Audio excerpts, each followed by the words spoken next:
If you're here, there's probably something going on with your teen or young adult that doesn't feel quite right. Maybe things have changed. Maybe they're struggling. Maybe you've been asking yourself questions you don't quite have answers to yet. At some point, most parents find themselves in the same place. What do we do now? This is that conversation. Welcome to What Do We Do Now from AMFM Healthcare. I'm your host, Robin Lovell. If you're a parent of a teen or young adult, you've probably had a moment where you thought, nothing is working anymore. Maybe you've grounded them, taken away the phone, repeated the same consequences over and over again, and instead of changing the behavior, the arguments get bigger, the emotions get stronger, or your child completely shuts down. At some point, many parents start wondering, am I handling this the wrong way? Today, we're talking about why consequences sometimes stop working, what may actually be happening beneath the behavior, and how parents can respond in ways that protect both the relationship and their child's growth. I'm joined by 𝐟𝐨𝐫𝐿, Vice President of Outpatient Operations for Mission Connection at AMFM Healthcare and a licensed clinical social worker. Ashley works closely with teens, young adults, and families, helping them navigate some of the most challenging moments they'll face together. I'm also joined by Erica Marquez, a licensed therapist specializing in trauma-informed care, EMDR, and nervous system regulation. Erica works extensively with adolescents and families, helping them understand how emotion regulation, connection, and the body all play a role in lasting change. Ashley, Erica, welcome to the show. Thank you, Robin. Thanks for having us. Thank you so much. Thank you. I'm happy to be here. Absolutely. So today we're talking about consequences when we're parenting, what's working, what's not working. And I know you work with a lot of families in your practice and kids, and Ashley, you as well. I would love to kind of jump into the topic or the episode and start with what we know so many parents are experiencing. And that's when families are coming to you and they're saying, nothing we're doing is working anymore. And I'm curious, what does that usually look like? What place are they in? Yeah, so when we hear from parents that they're experiencing something like the consequences that they've been continuously providing have stopped working. So let's say their one consequence was grounding. They were grounding their child, and all of a sudden that's not working. Their grounding's not working. What the parents are actually describing is escalation. You know, they've taken away the phone, they've grounded them, they've restricted all these privileges, they've done everything they possibly could think of, and now nothing is changing. So at that point, we really have to look at what is really going on here. You know, is the issue the consequences don't work, or is there something else going on here? So is this depression? Is this ADHD? Is this trauma? Is this chronic stress even? So just increasing the punishment is not going to necessarily address what's actually driving the behavior. So it's not all about picking the right consequence. It's actually digging a little deeper and finding out, what is your kid going through? Why is there a constant need of these consequences, essentially? And that's usually what we're seeing. If I can jump into Ashley, you know, in this state where the kid is no longer listening, the nervous system actually has shifted into survival mode. And a lot of parents, when they're disciplining, they're like, you're not listening, right? We're dysregulated. They're dysregulated. And the thinking brain actually goes offline. It goes offline. So nothing that you do is going to work. So the brain goes into fight, flight, freeze. I mean, what we see as shutdown as well. I just wanted to add that piece for the parent that might be confused as to what do you mean? I have a friend that talks to his son, and they call it the lizard brain, which is a commonly accepted term. Like, are you in your lizard brain, or are you in your grown-up brain? And are we in our lizard brain as well as parents? Right. The prefrontal cortex, that's our thinking brain. And I know when I get overstimulated, when I am activated, when I'm dysregulated, like that goes offline. And reason and logic go with it. And at my house, at least, it could look like yelling, shutting down, refusing to talk from my teen. I have a 16-year-old, 11-year-old, and then 9-year-old twins. And so I kind of see what it looks like with each kid as well. It can look a little bit different. I think that's really perfectly said and important for us to remember that all kids are going to present differently. So if you're comparing one kid that's in struggle to another kid, they're going to present differently and it's not a fair comparison. Especially when we're using the same consequence for every child, expecting the same result. Right? And what we do know is that that's not reality. Every child needs a different type of consequence, if you will. And that's just because they're going through different things. And, I know in my household, we were definitely treated differently because we knew that, my sister and I are very different. We have different personalities. I don't think I ever got grounded once because that was not something that worked with me. That just encouraged it more, right? So there's no grounding. When I tell people that, I know when I tell people like, what? You got your phone taken away? That's so strange. Like I'd never even experienced that because my parents knew that was not going to do anything for me. So what were the consequences that worked for you? Like what motivated change in your behavior? Yeah, I think honestly it was the disappointment that I would see in my parents. If I saw that they were disappointed and if I saw that if I was elevated and they were impacted by it, I'm like, wow, this is a disappointment essentially. That's all I needed. That's all I needed. But how did you know they were disappointed, Ashley? I'm just curious. By their body language, by, what they were maybe not saying, like the body cues. And I think for me, that works for me because I like to think I have a high emotional IQ. Like I can really see what's going on around me. And I've been observant from day one, and I think my sister's not very much like that. And she needed a different type of consequence. But I'm grateful that my parents knew that. Yeah. She has low we're EQ. just very different. We're very, very different. No, I don't even think that's the case. I think she was not as observant as with my parents' behaviors as I was, right? And I think that was the difference. But yeah, when I tell people that I was never grounded, I never, that was just not my consequence. So I think it really is knowing your kid and knowing what's going to work in that situation. But also, like I said before, what are they going through that's really pushing this type of like constant need for these consequences? Are you hearing your kid? Are you really listening to them of what's going on? Do they feel heard? Do they feel seen? Because if they're not feeling seen and heard, that could create some unwanted anxiety, potentially depression, if they're going through other things as well.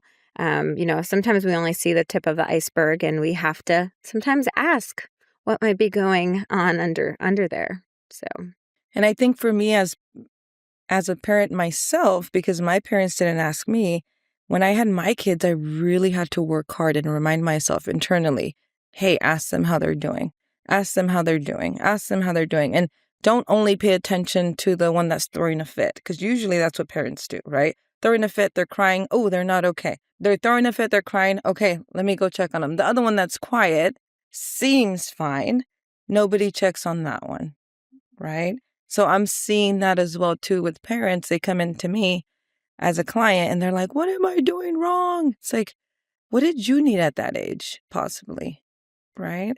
And Ashley, you said you were never, grounded. I'm like, man, that's not fair. I'm just kidding. But with my experience, I remember my mom would always yell, yell, yell, scream, scream. It did nothing to me.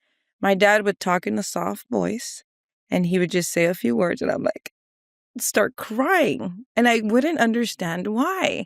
It was my nervous system that learned, oh, my mom's always going to scream. So it no longer fazed me. For the parents listening here, right? It no longer phases a kid when you do something over and over, or they'll call your bluff every time.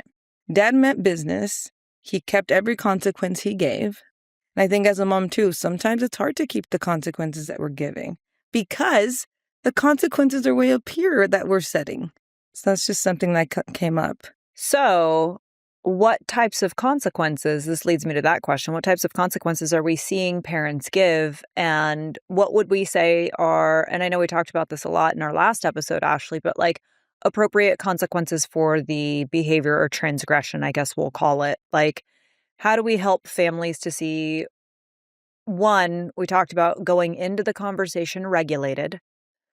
I know for me, when I have had a long, full day of stuff and my kid is behaving in a way that is dysregulating me, I have to, like you just mentioned, how your dad talked to you in a quiet, soft voice. Like, That's what he responds to best. He doesn't respond to me yelling at him. He doesn't respond to me, giving aggressive correction. I don't know if aggressive is the right word, but when I talk to him softly and I get at his eye level and I explain, hey, this is the thing, or this is what I need to see from you, he responds completely differently. So if I can be in my human brain, not my lizard brain, and engage in that way, I have a better outcome. So how do we coach parents to do the same and also to think about appropriate consequence for action? What you said there, Robin, is like a co-regulation, right? And now I know that what my dad was doing was co-regulation, because when we're in fight, flight, freeze, chaos is not going to work. The nervous system has to know that it's safe in order to be able to think clearly and actually listen. And so when you said you go down to your son's level, that's what my dad was doing, and I had no idea. It's not words either. It's more about presence. It's more about the kid knowing, I'm here with you. We're together. We can do this, right? I'm not against you. And Erica, what you just said, I think the way that we can, digest that is behavior is communication. So how we're behaving, how we're showing up, that is how we're communicating with our kids. And vice versa. The way our kids are behaving, that's them communicating with us as well. So, making sure we're mirroring or modeling that behavior, and that's what your dad was doing. So if you can't be calm right now because you are dysregulated, I'm going to be calm for you. And the hope is that they're going to match that energy. And I always think of when a little baby falls down, they wait for your reaction. They wait for your reaction, unless obviously they are severely hurt. Most of the time they're not. They're meant to fall, right? They're learning how to walk. And they're looking for that. They're going to model what we do. And when a 8-year-old, 9-year-old, 10, 12, whatever age, young adults even, when they are dysregulated, showing up as a person who is regulated is so important, because that's how we're showing up. And Robin, you asked, like, how do we do that, right? Like, how, and we did talk about this in our last podcast as far as, what does that look like? And it's having insight into yourself and knowing when you're not ready for this conversation. You are not ready to show up and provide consequences or set boundaries or whatnot, right? And it's really about knowing yourself too, and when you're ready.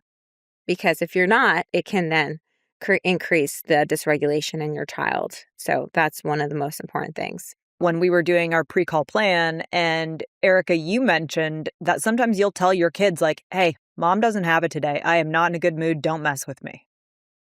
Right. I Yeah. think that's also really fair to tell our kids sometimes. Like, I got a lot going on. Right. And part of regulating is trying it, failing, trying it again, repairing, telling the kid, hey, I'm really trying, right? So an example I can give my 16-year-old, right? I'm a new parent to a 16-year-old. I tell her this all the time.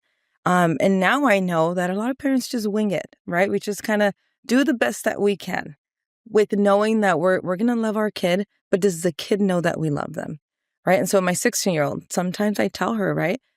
Man, I said, my parents would do so much more. We would go like physical abuse here. And I don't know how much I'm allowed to say here. Obviously, I'm okay. But with her, right, my natural instinct is to smack her. I don't smack her, but I want parents to know that it's okay if you feel that urge, right? It doesn't mean you have to do it. Obviously, that's the work here. That, man, I feel like I want to just smack you right now. And I actually verbalize that to my 16-year-old. Not so much to my 9-year-olds yet, right? But my 16-year-old has the capability of understanding, like, man, I get mad too. I'm mom. Why are you the only one that can throw a fit and get mad, right? And so it's really actually funny. I have a lot of fun with my kids, but I also, in the fun, there's a lot of repair, right? I've crashed out, like they say it. You crash out, you lose it. And then I go apologize. And I said, Mom was not feeling well. I'm sorry I yelled. I shouldn't have done that. And oh man, it's so emotional. I get emotional because the response from my 16-year-old, she's like, Mom, it's okay. I know you didn't mean that. I'm like, but that's after trial and error, right? And it's not so much the issue that happens, it's how the repair happens. I think that for me, personal experience I've noticed has gotten me closer to my kids, which essentially is what every parent wants. I think what you're saying is really important. For me in my home, the rupture happened, but the repair didn't happen. It was just this quiet, like, stalemate of like, I'm not going to come console you and you're going to have to come apologize. And then there was just this energy of a stalemate. And we were locked into this state of playing chicken with each other, kind of. And that was at least me and my mom. My dad, it was very different. But so obviously as an adult now, my relationship with my mom looks much different than it does with my dad because of what I experienced in terms of co-regulation or lack of co-regulation. How do we know when we're dealing with defiance versus dysregulation? Like, how do we know when our kid is just, and Ashley, you listed a bunch of things earlier in the podcast that it could be depression, it could be anxiety, it could be a handful of things, but you didn't mention substance abuse. And substance abuse, I think, like when we see our kids starting to experiment, whether it's with weed or alcohol, we're going to see behaviors show up. And often that looks like defiance. Often that looks like disrespect. So where's that line and how do we know what we're actually dealing with? I'm so glad you brought up substance abuse because unfortunately, what we see in our practice what we see individuals going to an intensive outpatient program. So this is a higher level of care, just outpatient of what, like Erica, what you do. This is something where someone, usually your child is struggling a little bit more than your average person. Maybe it is the constant dysregulation.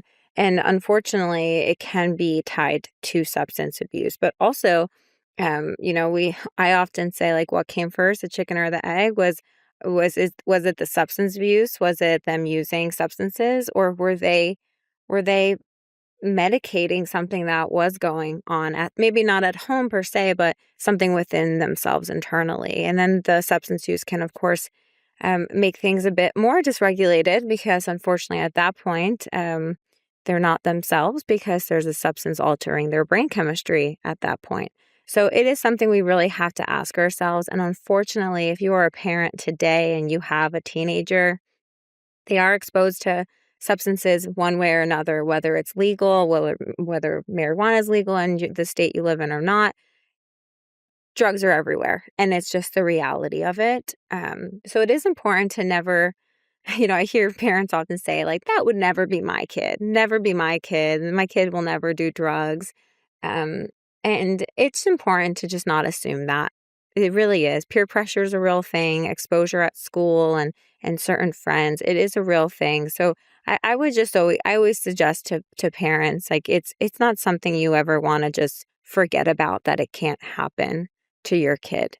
So I do just really want to mention that. And Robin, being that you brought it up, I think it's one of those things that we often forget and often put to the side because we think, not my child, right? And unfortunately, the more we are in denial and the more we don't recognize that this could be happening to your child, that's when we miss the red flags. We miss the warning signs. If you're running through a checklist and you're like, could it be this, always include that. And I think also as a disclaimer, marijuana products, wax, dabs, these pens, these things that kids have access to today are so much more psychoactive than they ever used to be. And what we see, Ashley, myself, Erica, between the age of 16 to 21, when we're seeing substance use, sometimes we're also seeing psychotic symptoms or onset of a mental health diagnosis related to substance use.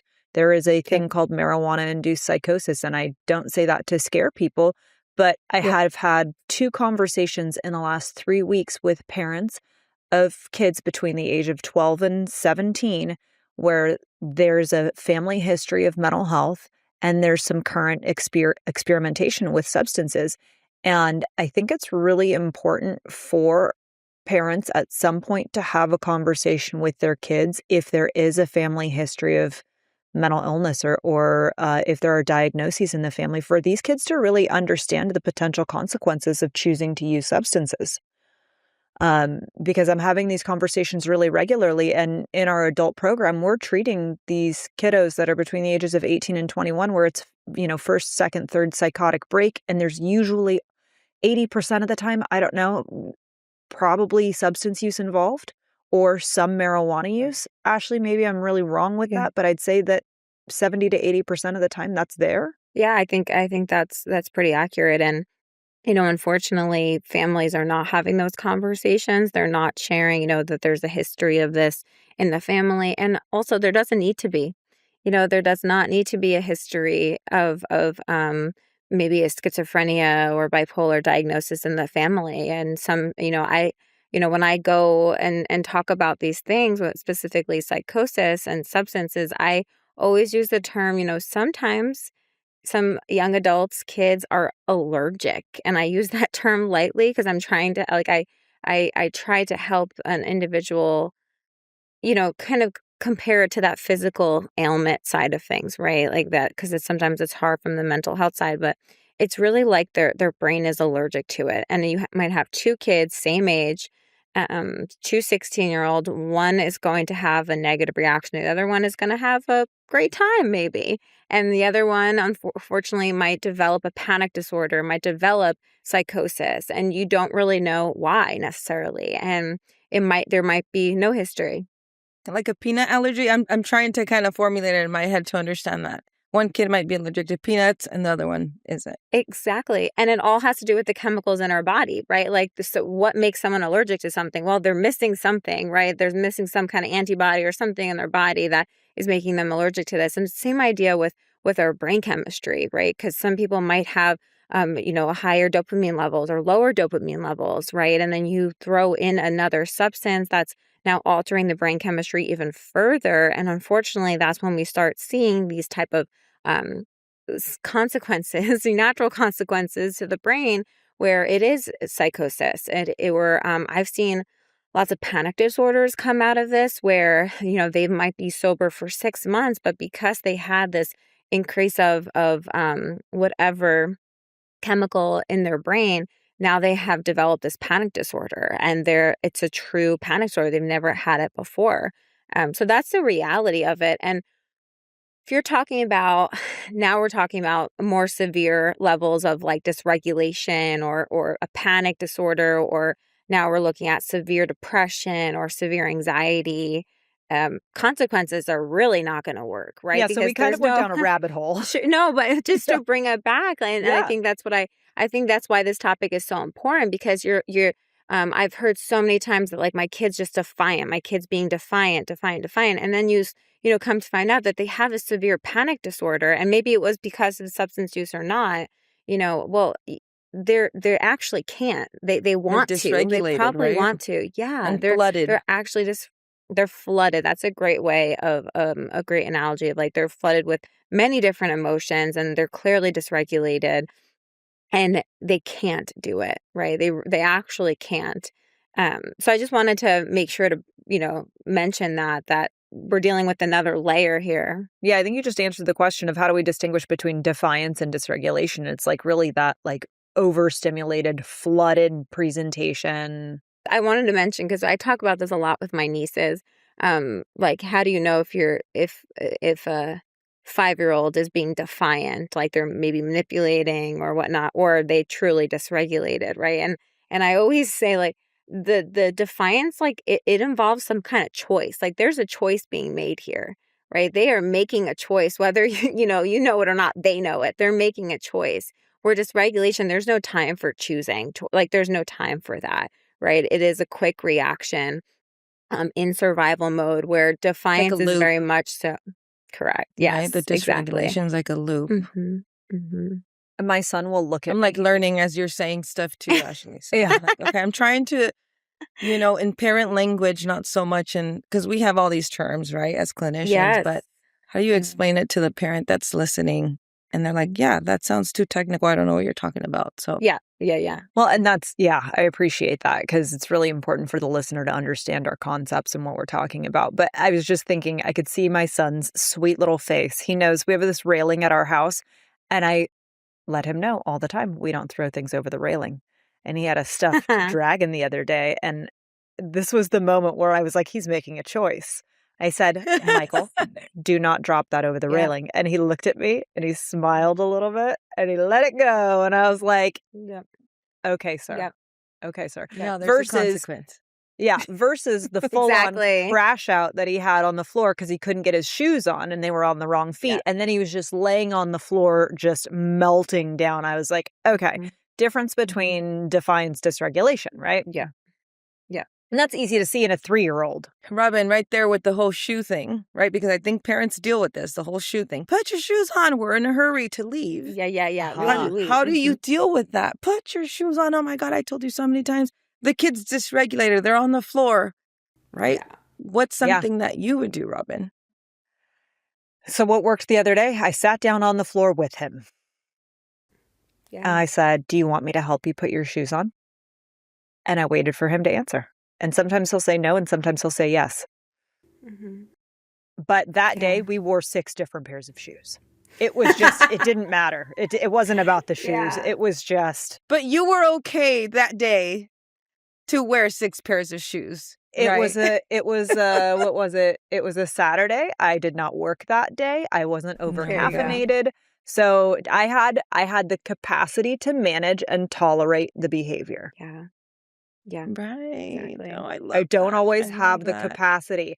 The container, not always there. And it's not supposed to because you're human, right? Like you're a working I'm not supposed to be perfect all the time. Exactly. Tell that to my brain, please. Tell that to my brain when I'm judging myself. I know so many people who think their parents never had any emotions, right? And that also is not healthy either. Because when we don't show our kids that we have emotions, but we also know now how to regulate them, right? Like I can express this. I'm frustrated. So Erica, you telling your daughter, like, I really, if I couldn't regulate my emotions, I would be smacking you right now, but I can regulate my emotions. So you're teaching them that. I just think of, Robin, you have a little one. The first time he hit, you didn't teach him that. Right? I'm going to assume he hit because I don't know a 2-year-old who hasn't hit before, right? If it's just a reaction, right? And I remember just, at such a, working in early intervention and this mom telling me I've never hit him before. Where is he getting this from? Why is he just hitting his little sister? I'm like, that is a natural reaction. We are human, right? We have these hands and sometimes we just there's a reaction to it, right? But Erica, like you said, it takes work. It takes work to understand. So just we have to teach that 2-year-old, let's regulate your emotions. And, we don't hit with our hands, right? Although if you say don't hit, they'll probably then go and hit, right? So I have a friend that says hands are for hugging, hands are for holding, hands are not for hitting. There you go. And also my kid has slapped my glasses off my face. Of course. Of course he has. And in that moment, I had to hold my hands like this. And I was like, okay. And I think for the parent in a rush in the morning, that's all of us. And it's wake up, give your kid 20 minutes to throw a tantrum or to be dysregulated possibly because they're so little and they're learning. Same thing with a teenager that's hormonal now that we're talking about teens. I know my 16-year-old is going to need an hour to get ready. Simply because she does. And so then you wake her up to give her that hour versus you need 30 minutes. We're all rushing. And then now she's pissed and dysregulated and nothing's going to work, right? And you're going to be late to wherever you're going. So if we know things about ourselves, if we know things about our kids and we can plan better, I always Monday mornings. Every Monday morning, I have a team call at 8:30. The process on a Monday, if I need to be ready earlier, means we have to start earlier. And the days that I don't, it's full panic sometimes. So the favor I do for myself and my son is we start earlier on that day, which means Sunday, I got to go to bed earlier. And I think parents there, my 16-year-old, she's 16. She's grown. No, she's still 16. She's still developing. It is my job as a parent with a full developed brain to give them those choices, to provide that, tell them what to do. They don't have that capacity like we do. Because I say this because I hear a lot of parents, well, they didn't pack their water for soccer they forgot this. They didn't get up on time. And I'm like, they. Did you initiate? Did you help them? Kind of like our teens in residential programs that we prompt them every morning. There's a routine, but there's a team prompting them. You as a parent, you're the one that should be prompting them. So that's just something that kind of came up as we're talking about this. I'm so glad you brought that up, Erica, because this actually came up over the weekend when I was talking to my cousin about this, actually, because one of my nieces is 7 years old, and she's very intelligent. Very intelligent. So I think we all forget sometimes that she is 7 years old. She is a baby, right? And we forget that, and we have these high expectations for her. When she manipulates, when she lies, that is all developmentally appropriate. She is supposed to be lying. She's supposed to be manipulating. She's finding her boundaries. She's exploring. She's doing all of these things. And then when, we get upset with her or angry with her, you realize you have to remember that she is just a kid. And this goes from for a 16-year-old to 17-year-old. Actually, I think from, ages 11 to 14, maybe even more than a 7-year-old, because now they're going through puberty, right? Now they're going through these new chemicals in their brain that they have no idea what's going on, right? And they are testing the limits also. They are being defiant, and they are also being, they find themselves dysregulated as well. So I think the developmentally appropriate aspect of it is really important to remember that brain is constantly developing, and there's constant obstacles also being thrown at them. If you can look back at being a kid, like being a kid and then a teenager is really hard. It is a very big challenge. Like I always wanted to grow up, and then I remember like every year, like, damn, this is getting harder and harder, right? It's leveling up. It's getting harder. Can I not grow up anymore, please? Exactly.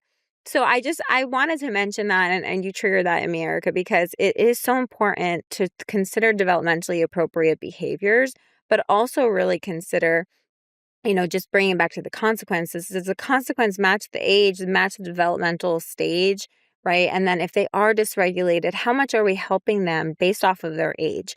Any person whose brain is not fully developed, or if there is a mental health diagnosis or substance use going on, they're going to need an additional support to regulate, right? They're going to need you to help them regulate their emotions.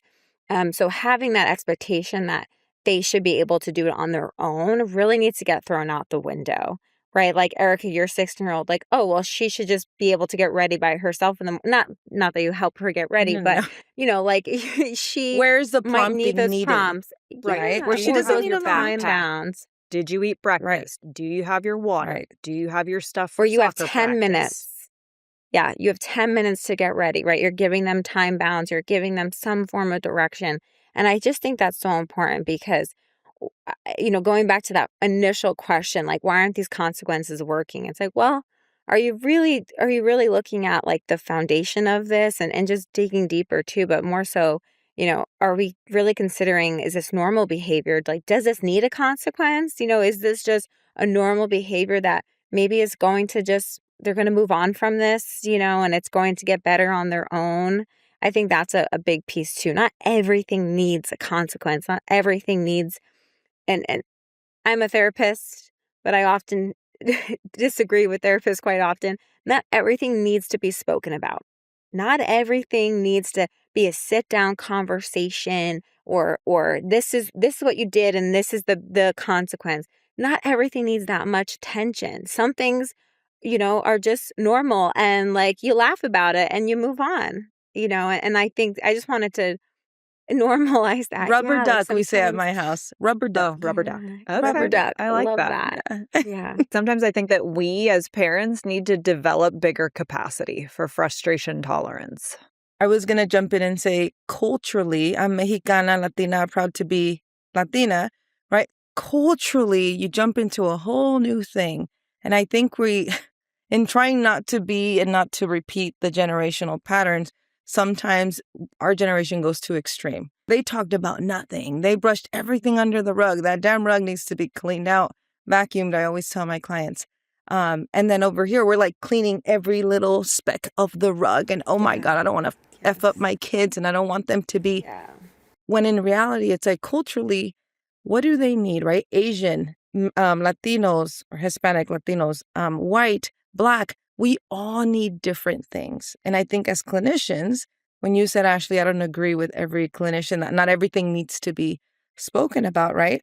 Sometimes in my culture, it's like, we're going to talk about it maybe one time and then that's it. It never gets brought up again. So with my kids, I'm doing talk a little bit more than when I was a kid because we didn't talk about it at all. But I think understanding the culture is super important. Coming into the client, the teen, it's like, what is okay for your parent? Because I can tell you as a Mexican clinician, hey, you should talk more to the parent. An Asian culture, it would be different. No, we don't do that. We don't talk to our parents and look at them in the eye. We have to look down, things like that. And so, I don't know, that's something that came up. Yeah, and just to add to that, I think, we all react based off of our own experiences, right? We have our lens and it's all our lived experiences and maybe our education also. And that's the lens we act through, right? And that's how we see things. That's how we view things. So I think that's another piece too, when we're talking to parents who maybe aren't aware of how their culture has impacted their parenting. Like Erica, you are someone that's very insightful and very aware. You're also a therapist. We might be talking to parents that are not clinicians, right? And it's normal to not have that awareness, but that's where, doing the work as a parent and recognizing how did your culture, the way you were raised, influence you as a parent, right? And that's so important. And, something that I just witnessed it the other day. My mom was raised by Italian immigrants and they're dramatic. And I'm just saying that they're dramatic. And I brought this up when we were talking about last time, the never, the always, like these dramatic big words, right? Often was heard at my house. And today I'm so stuck on like when a team member says, oh, this always happens. Always? Okay, well, what's always? Let's break that down. What does always mean? That stays here, huh? That stays here for you? Yes, it did. And that's like awesome. That's my lived experience of like, oh, you're always wrong or you always do this the wrong way. Those words are so important. And that's just one little takeaway that I've been able to recognize. And I know what that did to me still to this day. And I want to be mindful of that, of becoming a parent, being aware of these words, like what we say matter. And whether it's from your culture or not, I definitely think this is definitely from my culture. It's like the very, the overreaction. And this is, very much my mom in the best loving way possible, right? But I can see, so there was a little boy crying, or he was getting upset, and my mom's like, why are you crying? And I look at her and I'm like, he's not crying. He's getting sad, but he's not crying. Because now I'm thinking of from the therapist lens, I'm like, she's now labeling what he's doing as crying. And now it's just going to be like this, like, I'm going to traumatize him. Yeah. So I'm like, no, he's going to have trauma. And then now you're thinking about your unborn baby. Yes, exactly. I'm like, well, she's the future grandma here, and I need her to not react that way. So now you're training your mom. I know, correct, exactly. But I'm trying to show her, like, that's generational, right? That is so generational. Like, I remember me and my sister would start, fighting, and my grandma would be like, oh, you guys always fight. You're so mean to each other. And I'm thinking, we're just having a disagreement, right? And so I'm just tying this back to the culture aspect, because it is important for us to recognize, how does that culture seep into what we say in our everyday lives and the words that we use? And how do we want to change that? Because Erica, you're someone who's actively changing that, right? You're still in your core, that's not going to, you are Mexican. That is who you are. It's how you identify. And it's a beautiful thing. And you want to teach your kids that too, right? It's as data. Take the culture piece as data, not as blaming. That's what I always say to my clients. Data, information. Don't blame your past. Otherwise, you get stuck. Well, it was because of my mom, that blah, blah, blah. And it's funny. I went to go tell my mom after I was in grad school. And I'm like, Mom, I scream because you scream. And she got defensive. She says, oh my God, 𝐸𝐮𝐬𝐫𝐿 like, what are you talking about? No, why do you just, I go, Mom, I'm not blaming you. Like, I just had this moment of, that makes sense why I scream. I learned, and I come back to you not to offend you, but just Now I'm able to talk to my mom, because another thing with therapy, as a therapist, culturally, you only go to therapy if you're crazy. And she would ask me, do you go and see crazy people? And I'm like, if you think you're crazy, then yes. But no, I said, people just like you, because guess what happens in our culture? If you say something deep, you tell a tia, you tell your uncle, the next day everybody knows. And so that's what I try to tell her. They come to therapy, it's confidential, and it might be something that you just need to get off your chest. And so that's the cultural piece that I think a lot of parents also don't understand. Let's take the culture as data, not as blaming. We have all these different data points that we're considering. Another data point outside of our own culture, how we were raised, our parenting styles, our own learned behavior from what was modeled to us by our parents. Sometimes we might also need to take into consideration as a data point, if you have a kid that was maybe diagnosed or it was suggested in school at age 7, 8, 9, hi, we might be seeing some ADD, ADHD. You know that your kid is going to need more support, more reminders, more time to accomplish tasks.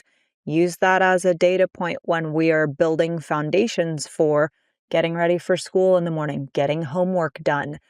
I have a friend who has a kid that has ADHD and an IEP and an individualized education plan. For those that don't know IEP, or a 504, or whatever you want to call it, or terminology you're familiar with. But homework time for that kid looks completely different than it does for the other kid who does not have that. There's like at school, I think he's got this rubber band thing wrapped around his chair so he can bounce his feet on his desk. There's extra test time. So when we know that these things are built in the learning environment, we also need to probably build some things in the home environment to give a little bit of room. And then again, be aware of our own frustration tolerance, right? So get back to the point of all kids look different. And our parenting needs to be different for the kids that are different. So again, more data points. I was just thinking about that as we were talking about like cultural impact. But then we also have like, maybe there's depression, maybe there's anxiety, maybe there's ADHD. And how does that present for your kid and what needs to be different? And that's the big shift that we have to take when we're dealing with a child who might be going through something like ADHD, anxiety, depression, because no consequence in the world is going to help that person, now do what we're trying to get them to do. So you brought up homework, right? If someone is dealing with ADHD, they're not doing their homework because they're being defiant. And it's not dysregulation either, right? But it's also not them being defiant. It's actually they're incapable of doing that at that point. So instead of, okay, well, if you don't do your homework, you're not getting dessert tonight, right? That consequence is not going to make a big difference because that's not what that kiddo needs. That kid needs something like maybe a fidget toy, or, maybe they need to be listening to music. Maybe they need another distraction to help them actually stay focused to their homework. Maybe they need different homework questions. Maybe they need you to read and help them process it, right? They're going to need something more. And that's where consequences actually get thrown out the window, because consequences are not going to change the behavior because it's not a behavioral issue. It's not them being defiant. It's actually what they're struggling with. And I think that's why I brought it up in the very beginning, because that is so important for us to recognize that very early on, because that unfortunately is so forgotten. And how many kiddos are labeled as the bad kid in school or at home when it's because they do have ADHD or they do have trauma, maybe complex PTSD, where they're having these meltdowns or these dysregulation moments, but it's actually them trying to process what's going on in their mind. So that's a really important part. And I'm glad you brought that up, Robin, because it's not talked about enough. Well, there's another thing I want to bring up right now too. It's right here on the tip of my tongue. And we haven't really talked about it. Neurodivergence or autism spectrum diagnosis. We've not really talked much about that on the podcast, but we're seeing a lot more of this, or just even processing disorder diagnosis. And so what does that look like? What does that mean? And how does that present differently for kids that we're interacting with? I'll just say, an ADHD brain and a autistic brain, that is all neurodivergent, right? That is a neurodivergent brain. Their brain works differently, right? And it is how their brain is wired. And autism specifically is it's highly misdiagnosed in females. Specifically in females, it looks very different, especially if they're very smart and, oh, they can't have autism because they're so smart. But I just always recognize it as a neurodivergent brain, whether it's autism, whether, the spectrum is so large, but also with ADHD, there's also a pretty intense spectrum there as well. And considering gender and whatnot, I think that's something that has to be kind of considered the same way, that their brain is just wired differently. They're going to be acting differently based off of what's going on in their brain and how their brain is wired. So they are going to look different, right? Because the way their brain is wired compared to someone who's not neurodivergent, it is different, and there might be different support. So the consequences should be different, right? Exactly. Here we are back to this. Yeah. I mean, and I think the word consequences, when we're talking with someone who is neurodivergent, it doesn't mean if you have a neurodivergent kid, there's no consequences because what's happening is due to their neurodivergency. It's not necessarily the case.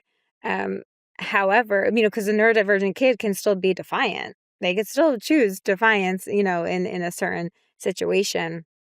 But it is just important to recognize, if that is something that your kid's going through, you do need to have a different reaction and a different process for things, especially if you have one kid who is neurodivergent, another kid who isn't. It's, dinner time's going to look different for both. Homework time's going to look different for both. A bath time, is going to look different for both. And whether they're divergent or not, if you have different kids, it's going to look different regardless. I want to bring up a topic because I think a lot of parents, and I know I experience this, but I feel guilty when I feel like my discipline, or if I said there was going to be a consequence and then I cave or I fold when the behavior happens again, that I said, if you do this again, you're going to have this consequence, and then I don't hold to it, then I feel guilty. Or if the consequence doesn't work, or if I'm really trying to parent to the kid in front of me or what's going on and it's not working, makes me feel bad. How do we navigate that? And what do we say to those parents? Because no one's going to do this perfectly. I would say, how do your consequences look, Robin, right? And what do you mean by it's not working? What does that mean? Is the kid not reacting how you want them to react? Yeah. Right? Is the of consequence, course. I go back to this, too big? Is the consequence too extreme? I'm controlling and I'm bossy. And I'm expecting a 3.5-year-old to behave perfectly. So just answer you. Yeah. Be a little angel baby, and please. It's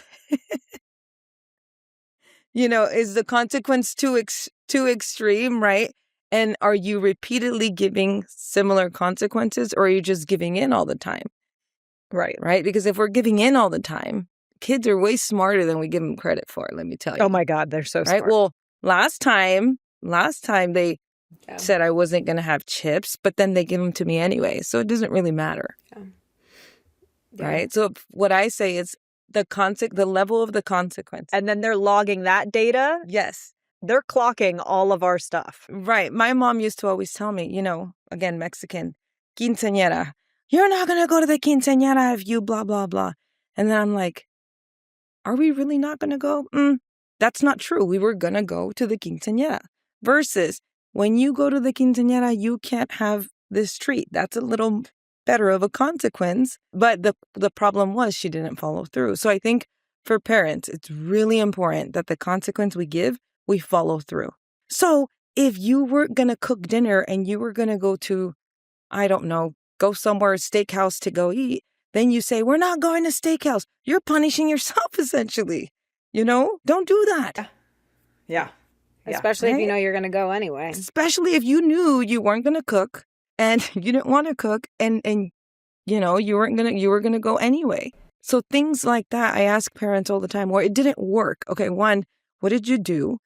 2, did you do that repeatedly, right? Because we know based on the nervous system, it's looking for repetition. It's looking for, is mom giving me a consequence I'm following through? Because if you're not, then it's never going to work. Yeah.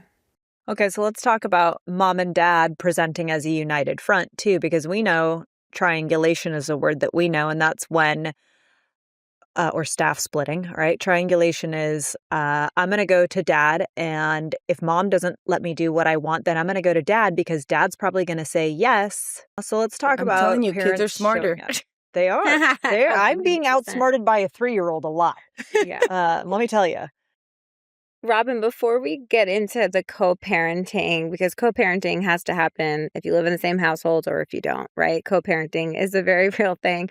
But before that, I just wanted to add to what Erica was saying because, I do believe the consequences actually don't matter. And I mean that when I say it. The consequence that you're giving actually doesn't matter.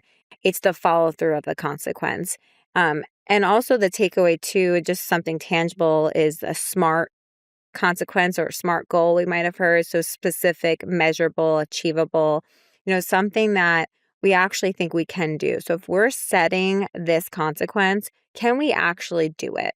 So if it's like, oh, we're going to leave this house and never come back. Well, it's your house. You maybe own it. You're not selling your house overnight, right? Like that is not Right. a I'm measurable taking or all your achievable. toys away.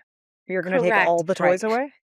You're going to have to say goodbye to one of your toys Right. by, tonight. That's what's going to happen, right? That is a specific, measurable, achievable goal, right? And time bound. So it's like by tonight, that's what's going to happen if you don't do A, B, and C. Or with right? I forgot the electronics. Can we T. give an Okay. electronic example just because we're in that era? That's You're going to great. get your Yeah. iPad taken away for the whole week. Yeah. No, You're because never then going to that's see your your iPad sanity. again. Yes, Yeah. exactly. Right? And then you're never going to see your iPad again, right? The Right. consequence is I will take away your iPad if you do not do A, B, and C by said time Right. For for an this hour. evening Right? or this hour, right? Start So I think smaller, correct. right? I would say Yeah. for parents, start smaller to try it. Because what if you say the whole day, you have a meeting, you had other plans, and the kid's like, Yeah. right? And use timers, right? So like if you're saying no TV for this amount of time or no iPad for this amount of time, put that timer on because you put that timer on, that kid is now watching that timer and it actually helps them really comprehend and understand that, oh, I'm in a consequence right now. I'm actively living in a consequence, right? And that's why timeout doesn't really work too much, when you just put a kid in a corner because they don't really have time bounds. Like they don't really have the time measurement of like how long have they been here for. I put a Right. timer on So and I that's do 1 minute for every year of age. So right now my son has to sit through a 3-minute timer. yeah. Oh, Yeah. that feels like 7 hours for him. Yeah. But also Exactly. because he's a fidgeter and a player, I make him stand with his hands on the wall. It sounds really Yeah. evil. And you know what? One of the things I used to tell the parents I worked with in early intervention is that's actually a way you're helping them regulate their emotions, right? And sometimes, when you just have them go sit in a room, no, you're not. And the truth is it's just sometimes they're so dysregulated that you're actually helping them get regulated. So one thing I will say, if a kiddo is in a timeout and they are hysterically crying, that's not really helping them because they're constantly dysregulated and they're not self-soothing. It's actually just getting worse. So that's something to consider. But if your kiddo is able to say, okay, I'm going to sit here and I'm going to stay quiet because I was getting into things. I had sticky fingers, whatever I was doing, and it's now actually I'm regulating my emotions. Maybe you put some music on for them, and, something like that. I just wanted to mention that too, because I think that's something like if a kid is, you go put your kid in the room, but they're just crying hysterically. What are you actually doing? All you're doing is containing them in a room crying hysterically, but nothing's really happening there. They're not learning anything. The whole point of consequences is that, no, they're going to feel worse and they're going to be exhausted after. They're going to feel like crap. It's just going to get worse from there. So the idea with consequences. There's no repair.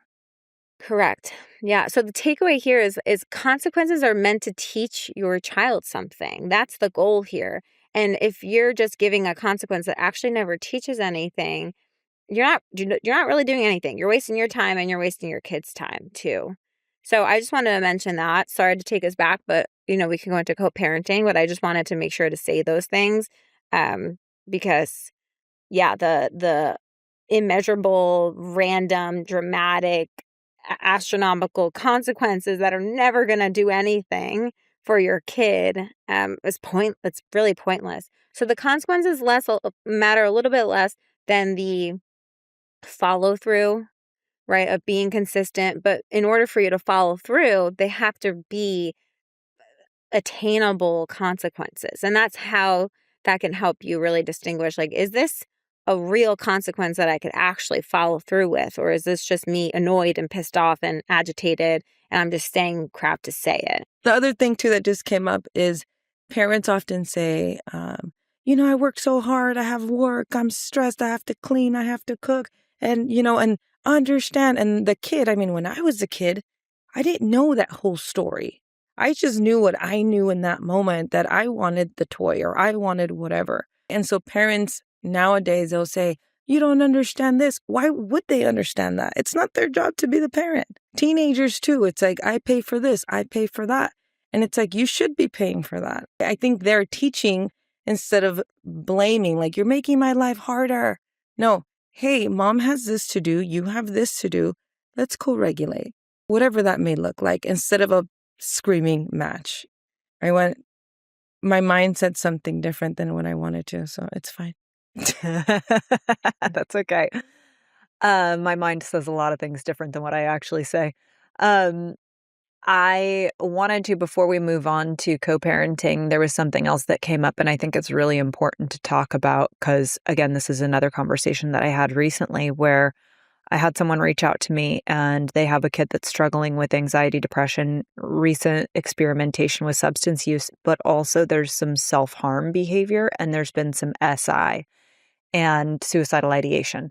So talking about wanting to hurt themselves, hurting themselves, maybe cutting, burning, whatever.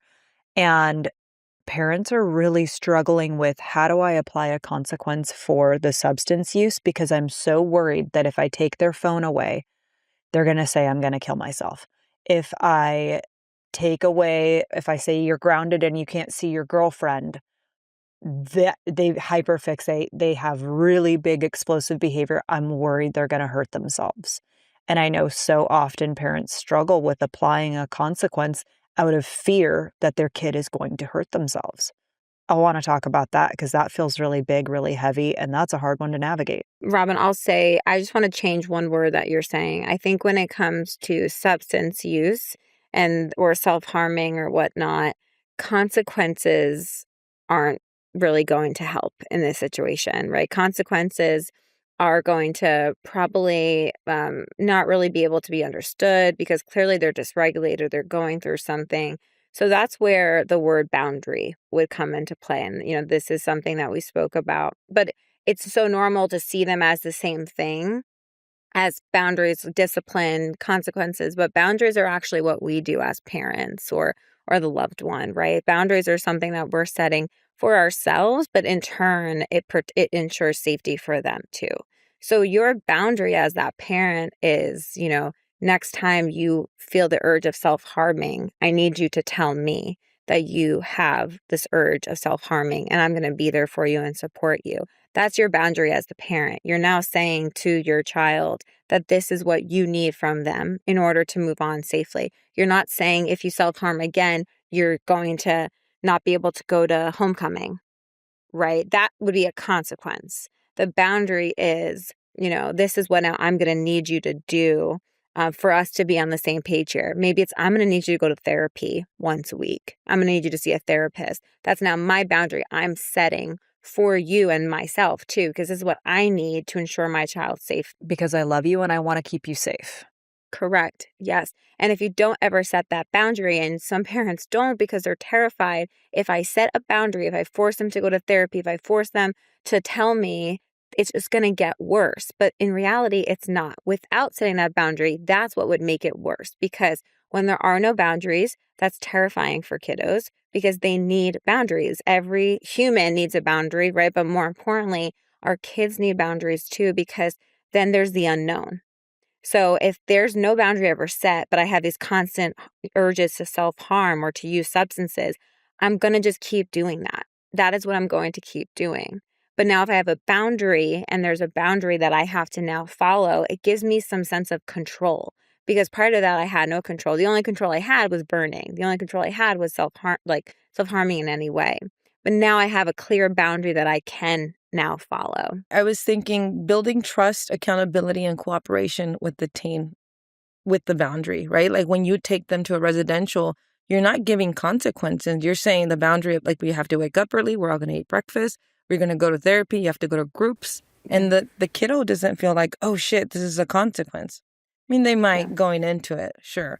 Yes. But overall is to build that trust, accountability. And I think the number one is cooperation with what we're trying to do here.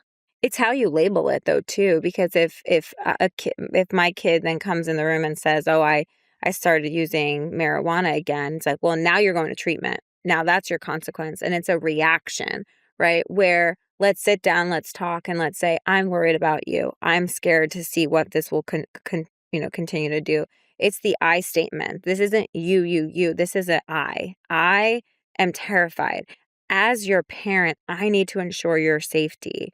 I want you to build resiliency and trust yourself that you don't need this. In order to do that, let's try something else like treatment, like therapy, So it's really about the dialogue you're having behind it and your reaction, right? And if it's this big reaction, well, it's probably not going to end the way you want it to end. And if it's a you thing, like you have to now go to treatment because you did this, that is where it could be detrimental to them. And, if we're talking about addiction, that's a different story because, when I see a kiddo, I don't usually like using the term addicted. I don't really like using that word because I think they're still young. They still have time to find a new path, right? And that label could be really heavy for a 14-year-old, for a 12-year-old. Right. So I try to not use that type of word. So they're using substances rather than they're addicted to a substance. Just even that terminology can take a lot of power away from the substance because it makes them feel like they're not in control anymore when they are in control. Right. And that's just one little takeaway. Yeah, I forgot what else I was going to say, but. Am I wrong in thinking that in a treatment setting, oftentimes when we have a kid or an adult that's presenting with a behavior that is negative, we might call it a maladaptive coping skill, like we're yelling or whatever we're doing, we will often use something called a behavior plan. Is it not also helpful to think that a parent could sit down with their kid, have the loving conversation of, I'm concerned about you, and I want you to see a therapist, and I'm concerned that you're hurting yourself, and I want you to share with me when this is happening. But I also want to set up like a behavior plan where we come up with some boundaries. If this happens together again, can we decide together what the next right thing is right now while we're in this healthy place and we're having this dialogue and it's full of love and support. They're regulated, right? You're right. They're regulated. You guys are co-regulating. Like, I think that's a really helpful tool sometimes. And then the kid is bought in and agreeing of what the boundary or consequence for continued use is going to be. Or, okay, if I harm again, I need to do therapy twice a week. Or if I harm again, I might need to consider an intensive outpatient program versus therapy just once a week. And the support services increase if the risk factors continue to increase. Yeah. And, we call it a support plan because this is us supporting the behaviors and whatever is happening. Yeah. And it's just more of a strength-based approach. But really, I mean, that is exactly what it is, right? The idea is we're trying to identify a plan for these behaviors.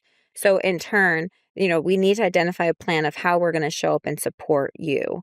And I think the idea about a support plan is it goes both ways, right? And I love that idea of parents utilizing this, especially if the maladaptive behaviors are getting bigger and more concerning.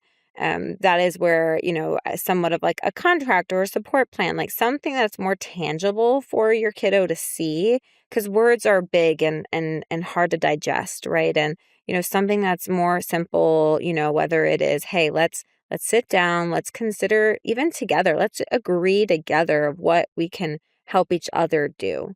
So it might be the support plan looking at like, listen, I can help you find a therapist. I will find you a therapist. I will bring you to the therapist once a week. I will make sure I'll sit out in the car while you're there. I'll make sure. And you know what? I'm not going to question what's going on in therapy as long as you're going, right? And that's my agreement to you, and that's how I'm going to partner with you. And the same, we would want the same for the kid to identify what they want to do, right? So I think a support plan is a great idea.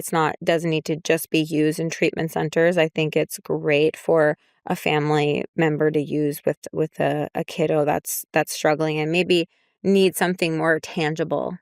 And I think the important part is the follow through, Ashley, there too. If you say you're going to take them to therapy and drive them, right? The day of that, make sure you do it. Don't pawn them off on someone else too, because that's building the trust. You want them to follow through with the support plan, but you're not following through. So it's like both parts here. I think when you're also creating these frameworks for support, it's important to ask your kid, like, do you want to do this in person? Do you want to do this virtually? Do you want to see a male therapist? Do you want to see a female therapist? Like, what is important to you in this process? Giving them some autonomy and some choice in how it happens. I love that. I wanted to talk about co-parenting, but then I also remembered that I wanted to talk about all the different parenting philosophies that we see now, like gentle parenting, or we talked about sovereign parenting. So I'll just plant that in both of your brains. So I wanted to touch on those things before we wrap up, and we're getting close to end of time here, but co-parenting and both parents being on the same page if we're in the same home, not in the same home. Thoughts, ideas, opinions? Yeah. Well, we actually can tie the different type of parenting and the fact of co-parenting, because there might be two parents in the household and they both have very different approaches to parenting. And that's usually how it works, because most of the time there's two different cultures coming in and parenting and finding out, my husband and I come from two different cultures, although there's many things that align.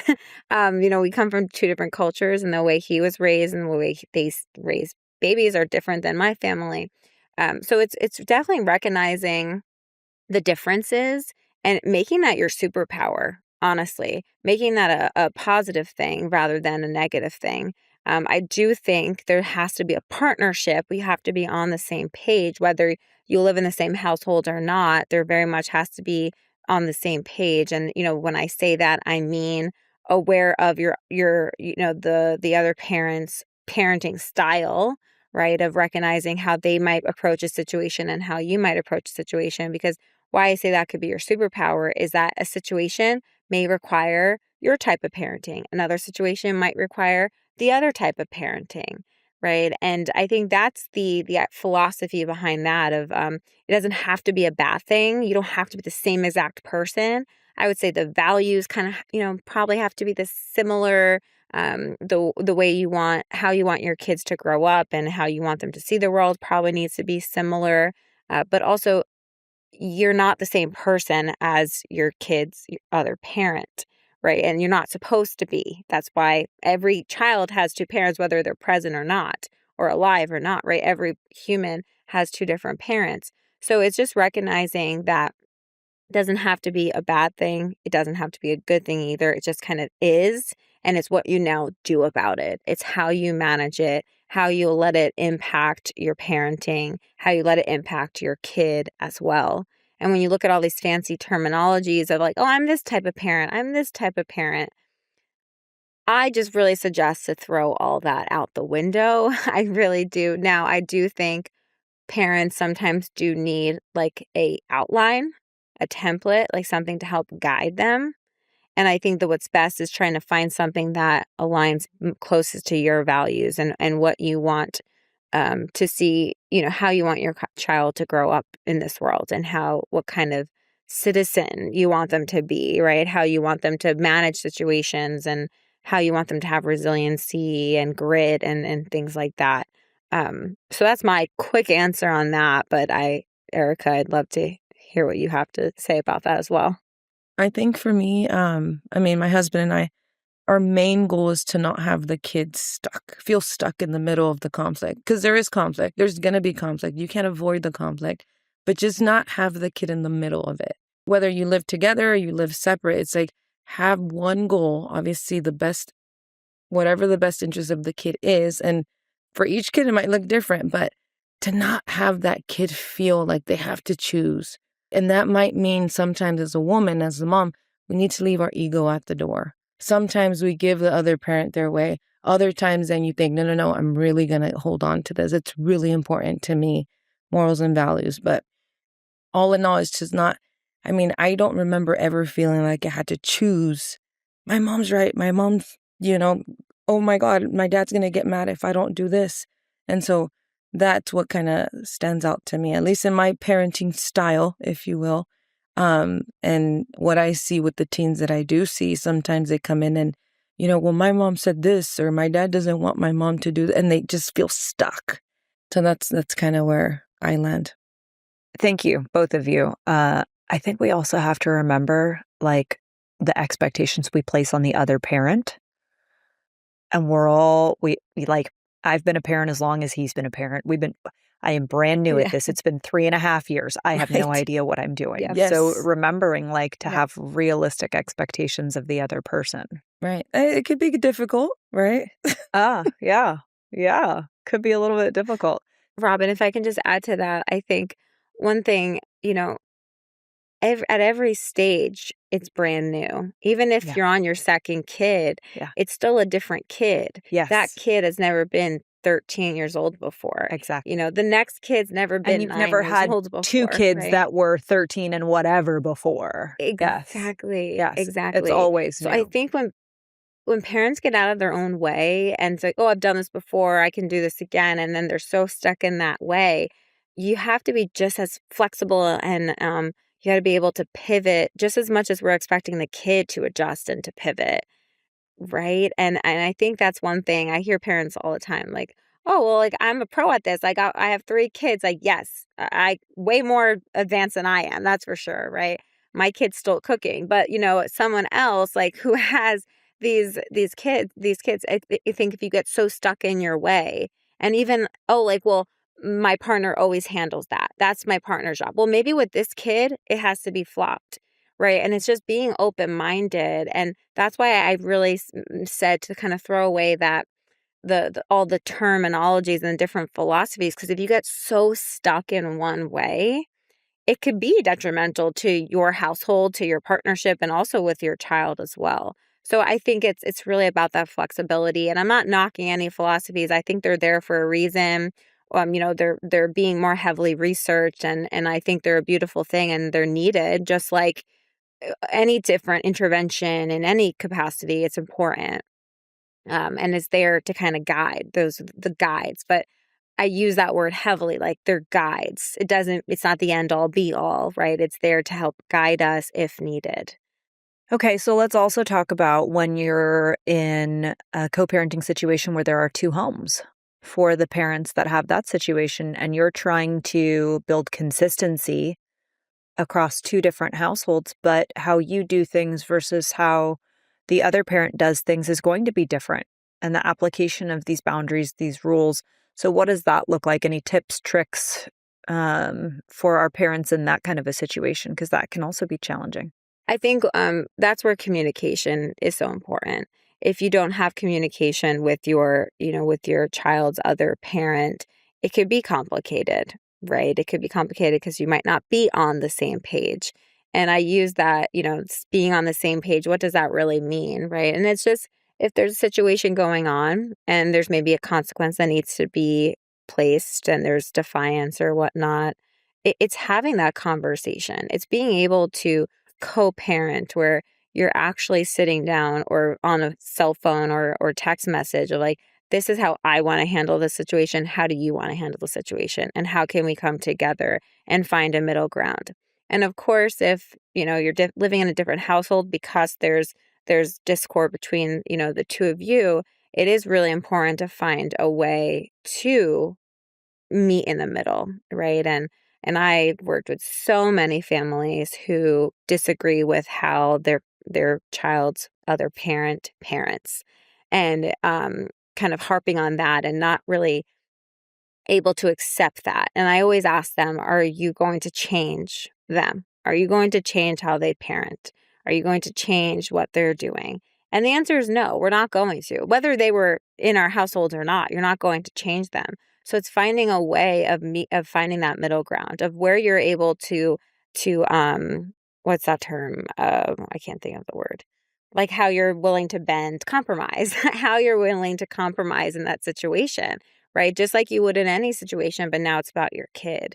Where are you willing to find a compromise? Where are they willing to find a compromise? So it really is about communicating, finding the compromise, and being willing to allow the other person to have space and room in this decision, right? And I think that's a big one that, if the kid's with me, I'm just going to be the one who makes the decision. And that's okay if that's the agreement, right? If that's the agreement. But what happens when they're doing the same thing in the same household or different households and they have different consequences each time? That could be really confusing for the kiddo, right? So that's why it's communicating like, hey, so-and-so did this, and this is what I did. It actually worked really well. They understood that they did something wrong. I want to encourage you to try the same thing. Or it didn't. It was really messy and it didn't work. What would you do differently? Word to the wise, this didn't work. Yeah, so it sounds like Exactly. alignment So and trial and error. partnership. Yeah.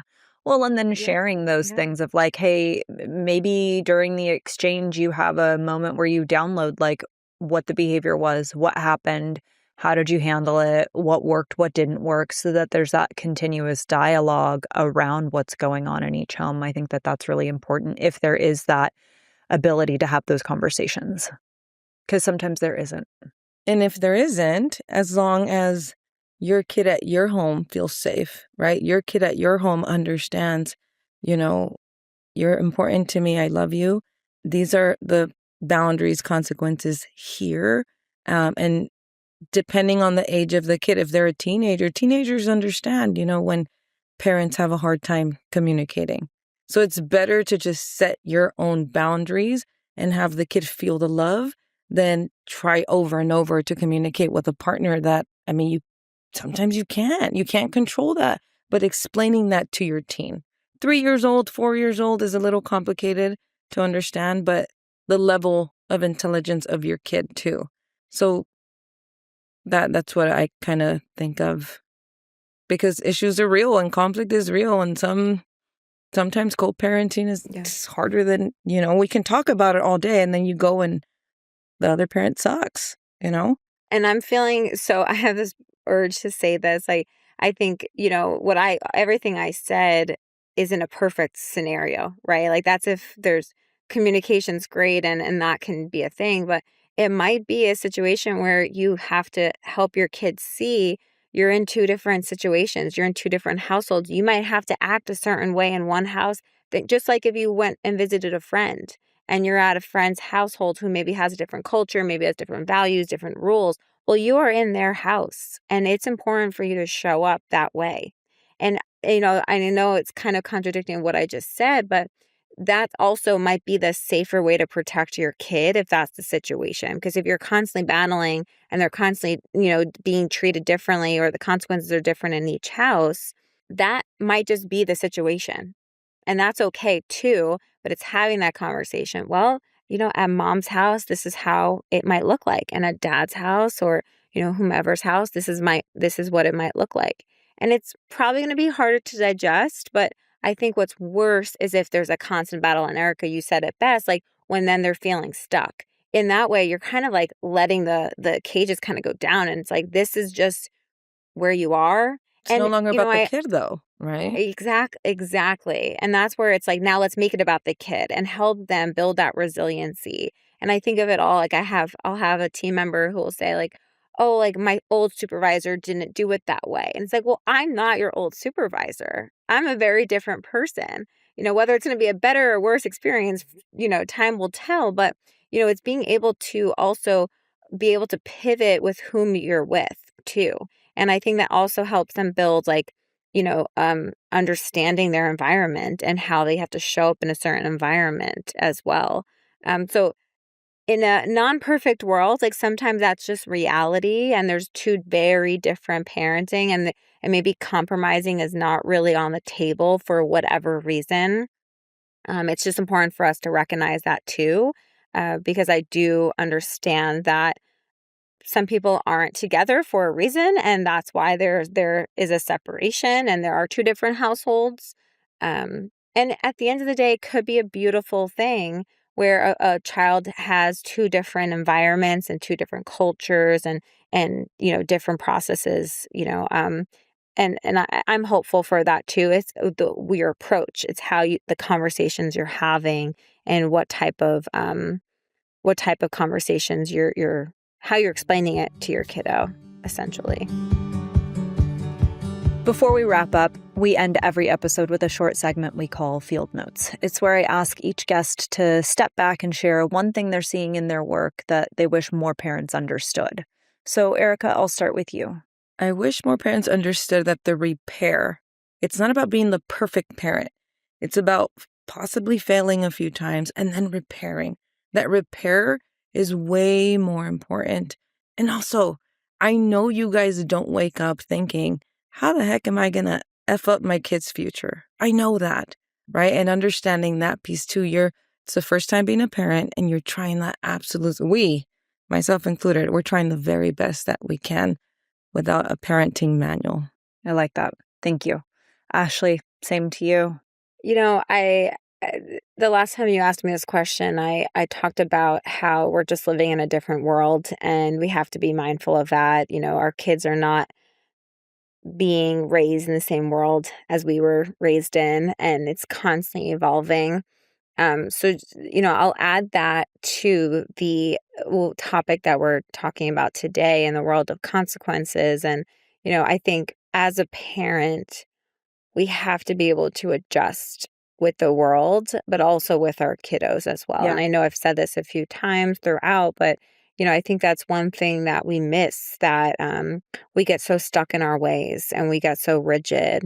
Yeah. My way or the highway because I said so, right? All these terminologies that I know I heard growing up. And I think I say we as the younger generations and newer parents are trying to stay away from those things, but we can still get stuck in certain ways and rigidity of the different parenting styles. So I just really want everyone to know that not one perfect approach is the right perfect way. It's really about meeting your kid where they're at and hearing them and listening to them, considering what they're going through, what the environment they're in, so on and so forth. So it's being, having the ability to adjust and pivot as much as we possibly can. And I think that's a key takeaway I'd love for parents to know. Thanks so much to Ashley Pena and Erica Marquez for helping us to unpack one of the most frustrating moments parents can experience, when strategies that used to work suddenly don't seem to anymore. If you're in that place now, hopefully today's conversation gave you a different way to think about what's happening beneath the behavior, along with a few practical tools you can start using at home. If you found this episode helpful, please share it with another parent who might need to hear it. And don't forget to subscribe so you never miss an episode. I'm Robin Lovell. Thanks for listening to What Do We Do Now?